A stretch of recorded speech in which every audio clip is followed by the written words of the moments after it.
Good evening, everyone. Tonight, we invite you to step back in time, into the harsh and fascinating world of the Vikings.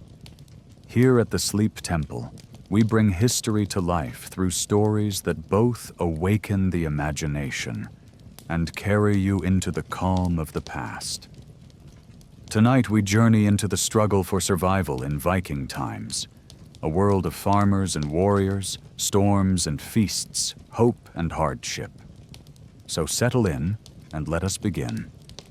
The story of what it truly meant to live and to survive in the age of the Vikings. And don't forget to comment where you're watching from and what time it is there now. Surviving on the edge of the known world.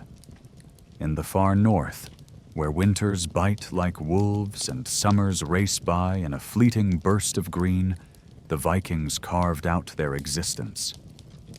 The world remembers them as raiders, explorers, and warriors, but behind the legends lies a harsher truth. Survival was never guaranteed. Every breath they took, every step they made, was a small victory against a land and climate that seemed determined to break them. The Viking Age, spanning roughly from the late 8th to the early 11th centuries, was a time of both opportunity and relentless struggle. The Norse built longships that could cross entire seas, yet they also tended fields, chopped wood, mended nets, and buried their dead far too often. Their sagas tell of heroes and gods, but between the lines are stories of hunger, sickness, and bone-deep cold. To survive in Viking times meant mastering a delicate balance between land and sea, war and peace, feast and famine. It was a life where every member of the household, from child to elder, had a role in keeping the family alive. And in this unforgiving world, the margins for error were painfully slim. The land of ice, sea, and stone. The Viking homelands, Norway, Sweden, and Denmark, along with settlements in Iceland, Greenland, and beyond, were both beautiful and brutal. Towering mountains plunged into deep fjords, icy rivers cut through valleys, and dense forests stretched for miles. The seas around them could be calm and shimmering one moment, then rise into a howling storm the next. Farming land was precious and often poor in quality. In Norway, the rocky soil and steep slopes limited agriculture to small patches, forcing communities to cling to narrow coastal plains or river valleys. Sweden's inland regions offered more fertile ground, but still required hard labor to clear and maintain. Denmark's flatter, richer fields allowed better farming, yet it too was subject to harsh winters and unpredictable weather. The climate was a constant adversary. Winters were long, dark, and punishingly cold, with snow sometimes covering the ground for half the year. In the northernmost settlements, the sun would vanish for weeks in midwinter, leaving only twilight. Summer brought intense bursts of activity. Crops had to be planted, tended, and harvested in a short window, and supplies gathered to last through the coming winter. The sea was both lifeline and threat. Fish, seals, and seabirds provided vital food, and ships allowed trade and exploration, but storms could sink even the sturdiest longship without warning. For those who lived along the coast, the rhythmic crash of waves was a constant reminder that their fortunes and their lives could change with the wind. Isolation meant that help was often far away. A poor harvest, an outbreak of disease, or a ship lost to the waves could tip a family from subsistence into starvation. There was no safety net, only the strength of the household and the goodwill of neighbors, which itself could be stretched thin when everyone faced the same hardships. In this rugged landscape, the Vikings developed traits that the sagas would later celebrate: resilience, resourcefulness, and a willingness to face danger head-on. They had no choice. The land demanded it: food, famine, and the daily fight for sustenance. For the Vikings, survival began and ended with food. If there was enough to eat through the winter, the household could endure. If the stores ran low, desperation set in quickly, and desperation was dangerous. In summer, fields and pastures came alive with activity. Every able body, men, women, and children, worked to secure the year's food supply. Farmers plowed their small fields with wooden plows tipped with iron, pulled by sturdy oxen or horses. They sowed hardy crops like barley, rye, and oats, which could withstand the short growing season. Vegetables such as cabbage, leeks, turnips, and peas were staples, while flax was grown for making linen rather than food. Animal husbandry was equally important. Cattle, sheep, goats, and pigs provided meat, milk, wool, and hides. Chickens laid eggs, and horses were prized not just for transport, but also as symbols of wealth and status. Livestock were valuable assets, but they also required fodder. So during summer, hay was cut, dried, and stored in great quantities to feed animals through the frozen months. Fishing was a lifeline, especially for coastal communities. Vikings caught cod, herring, and salmon, preserving their catch by drying or smoking it. Inland, lakes and rivers provided freshwater fish and eels. Seals and seabirds were hunted for their meat, eggs, and oil-rich fat. In Greenland, Norse settlers hunted walruses and narwhals, trading their ivory tusks for essential goods. Even in good years, famine was a shadow that never disappeared. A failed harvest, caused by drought, excessive rain, or early frost, could mean hunger by late winter. Grain could rot in storage, and livestock could succumb to disease or starvation.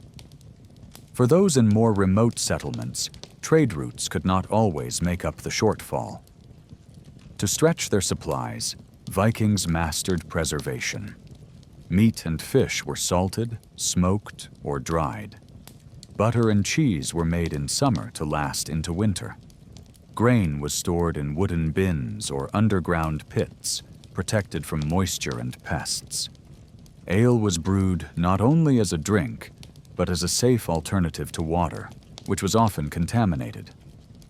Daily meals were simple but hearty. A thick porridge of barley or oats might be sweetened with milk, honey, or dried berries.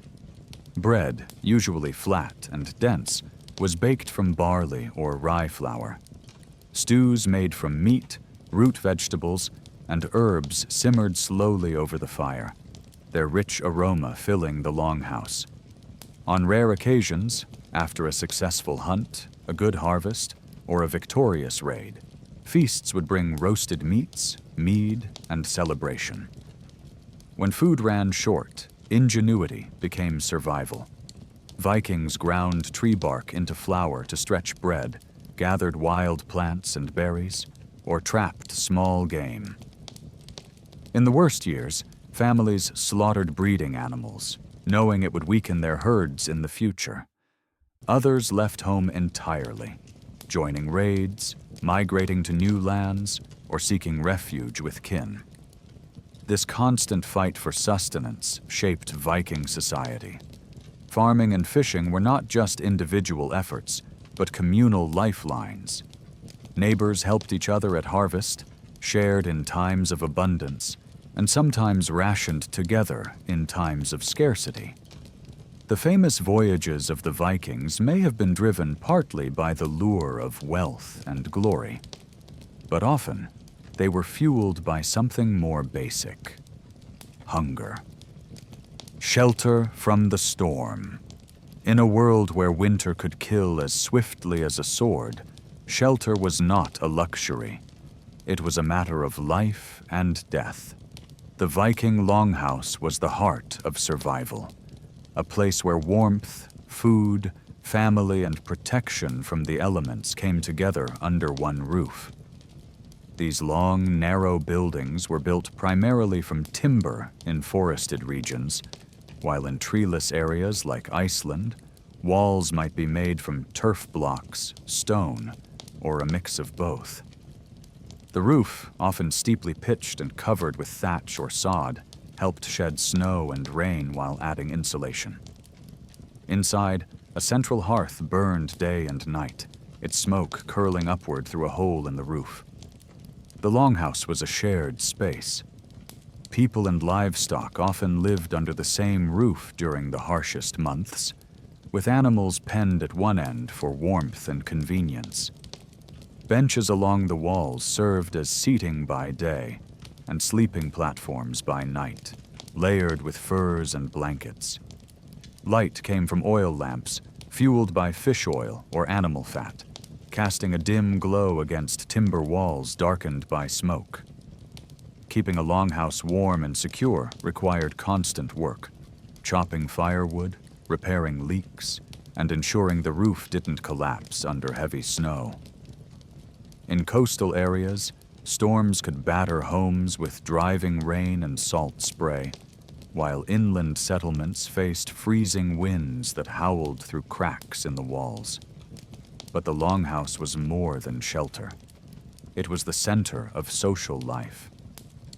Here, stories were told, songs were sung, tools were mended, and clothing was woven. It was the one place where the family could gather in relative safety, bound together against the world outside. The daily grind of Viking life. Life in Viking times was physically demanding from sunrise to sunset and beyond. There was no true off-season. Even in winter, tasks filled the daylight hours and often continued by firelight. Men typically handled heavier labor such as plowing, building, ship maintenance, hunting, and long-distance trade or raiding voyages. Women managed the household economy, cooking, preserving food, making clothing, tending gardens, and overseeing livestock. When men were away, women also took on the management of the farm, making decisions that could determine the family's survival. Children were not idle observers.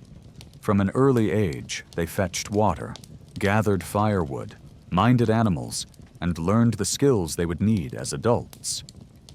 Play existed, but even games often mimicked adult work: mock sword fights, small-scale building, or racing boats in streams.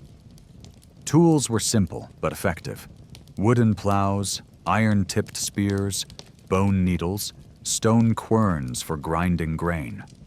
Everything was handmade, and everything wore out, meaning constant repair and replacement. Time not spent producing food was often spent producing the tools to get more food.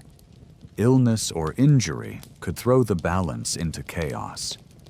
With every able hand needed, the loss of a worker, even temporarily, put strain on the household.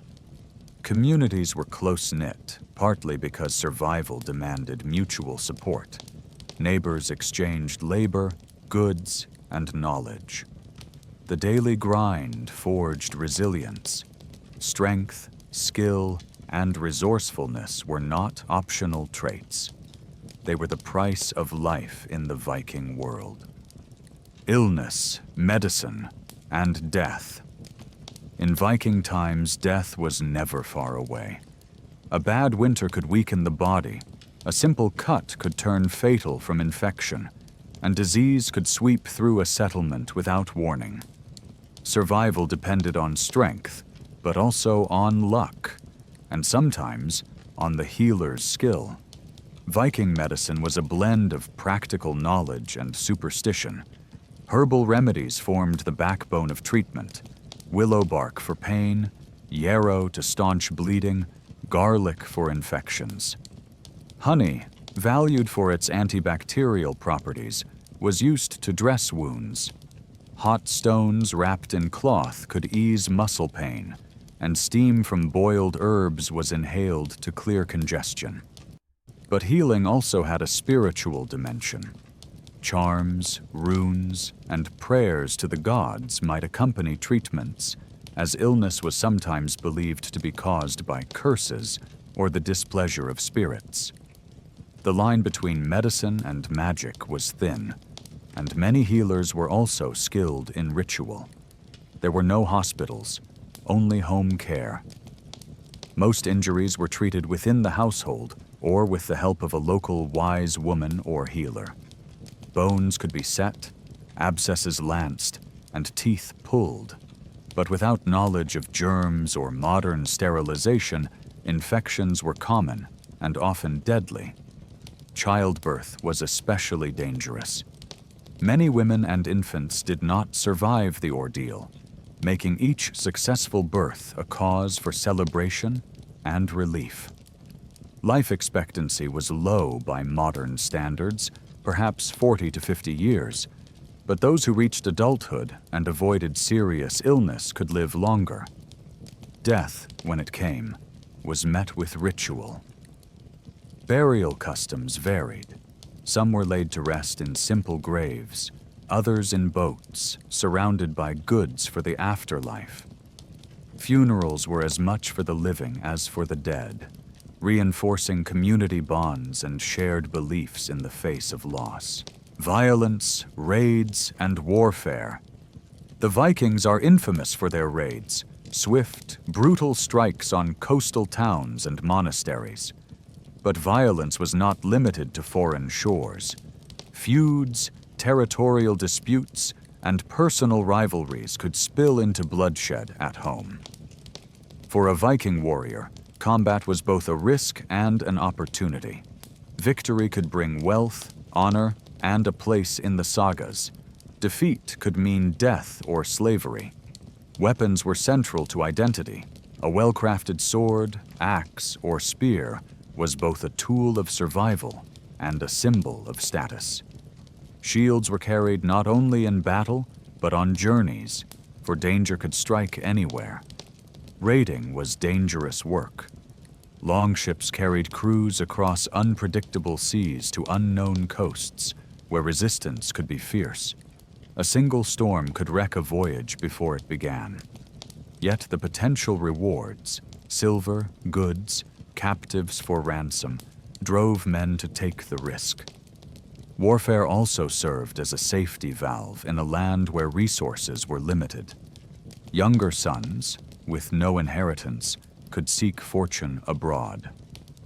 Raids could relieve local tensions by channeling aggression outward rather than into constant internal conflict. But violence came at a cost. Men lost in raids left families without providers, and returning wounded meant more strain on household resources. Even victorious warriors returned to the same realities: farms to work, fish to catch, repairs to make before winter set in again. In the Viking world, war was never an escape from the struggle of survival. It was simply another path through it. Law, justice, and the price of exile. In the Viking Age, survival wasn't only threatened by nature, disease, or famine. It could also be undone by a wrong word, a broken oath, or an offense against the law. With no police force or prisons, justice was upheld through community gatherings and public accountability. The Thing, an assembly of free men, served as both court and parliament. Disputes over land, inheritance, debts, or personal injury were brought before it.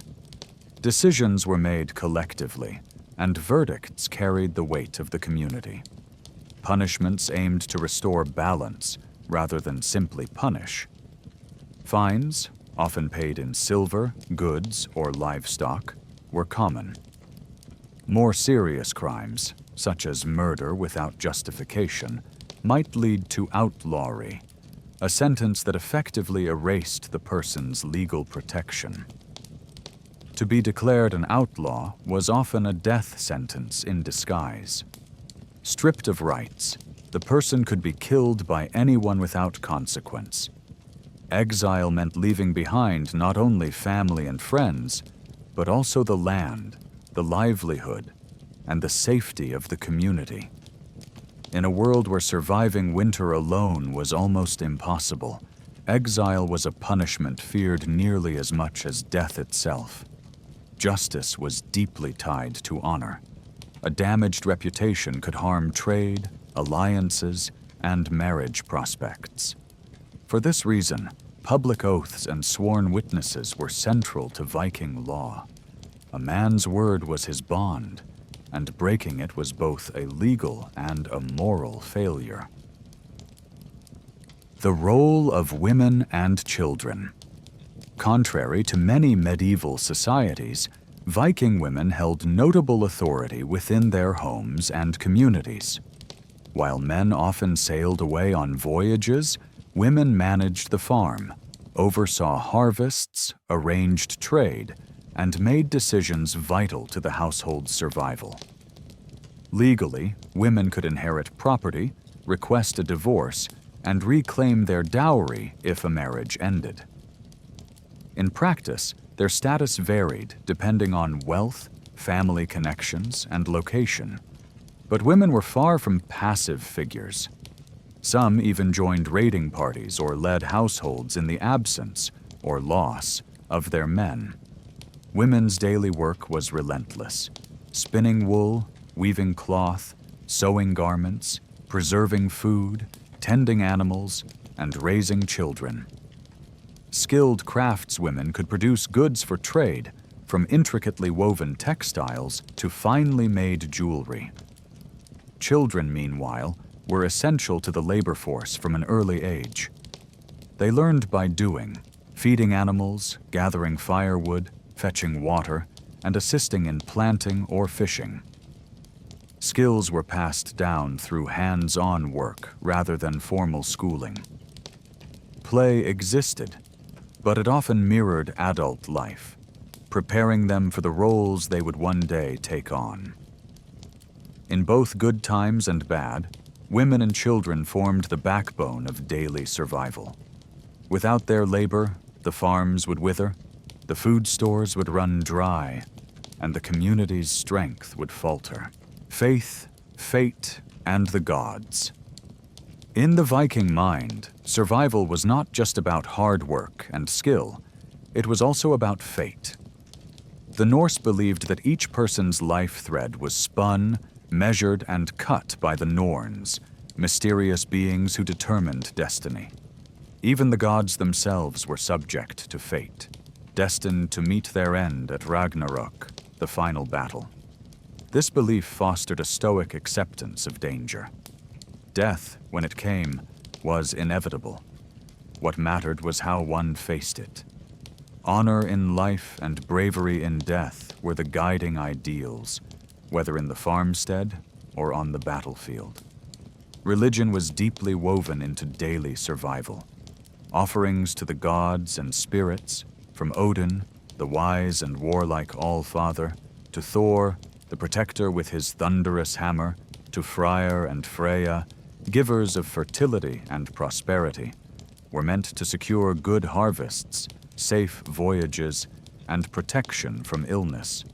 Seasonal festivals, such as blots in autumn and winter, united communities in feasting, storytelling, and ritual sacrifice.